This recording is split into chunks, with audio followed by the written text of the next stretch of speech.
Welcome back to Idaho Today. Season 16 of American Ninja Warrior is in full swing.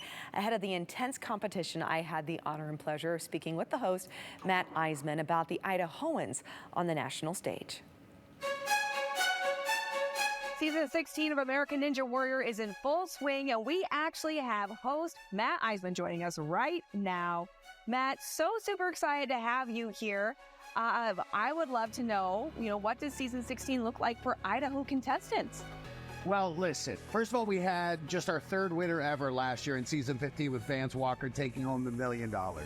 But honestly, the center of the ninja universe may well be in Idaho.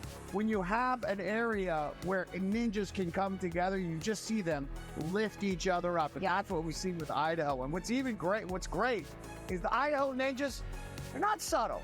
They dress crazy, they do noggin buzzers, they do everything that makes this show wonderful.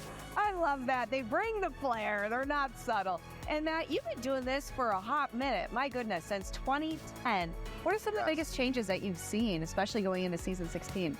Watch it change over the years, Well, first of all, I'm heavier. My mom pointed out, you look so skinny back then. Thanks, Mom. But the crazy thing is, if you go back to 2010, when I started in season 2, and you look at those courses and you compare them to the courses today. I mean, if we took our ninjas from today and put them on those courses, we would see something like 80-90% completion rates.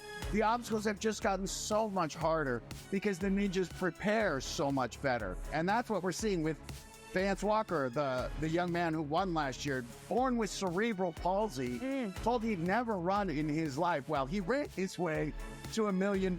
People may have challenges in life, and they come to the ninja course, and they start overcoming obstacles on the course, and somehow this confidence carries over into other areas of their lives. And we just had a tremendous story in the premiere of this season 16, and it was Kyle Schultz. Calls himself the deaf ninja, born with almost total hearing loss, is a student at the Rochester Institute of Technology, hasn't let it limit him, but came on the show and always had a goal of hitting a buzzer. And in his 7 previous seasons, he'd come close. He'd made it to the 5th obstacle countless times. He'd even made it to the semifinals, but he'd never hit a buzzer. He refused to give up. And this season, in the premiere, he hit the buzzer, and it was such an emotional moment. And when he hit it, he said it wasn't about the buzzer. He said to anyone who's facing a challenge, who's trying to do something hard, go after whatever it is you're chasing, because you can do hard things.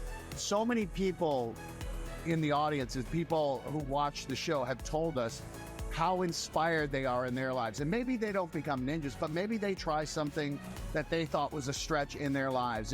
And maybe they fail once or twice or 10 times or 100 times, but they don't give up. And I think that's the message of Ninja Warrior, is that get better by falling, but not failing, by getting back up, by persevering, putting the work in. And when you start focusing on what you can do instead of what you can't do, it is just amazing what you can accomplish in life. Matt, how do people tune in and watch? It's every Monday night, 8 o'clock Eastern time on NBC. Check your local listings. It's on Peacock as well. Honestly, it's really hard to miss, but we appreciate you checking it out, and we appreciate Idaho being such a hotbed for Ninja Warrior. Wonderful, Matt. Thank you so much for taking the time to talk with us. We'll be watching.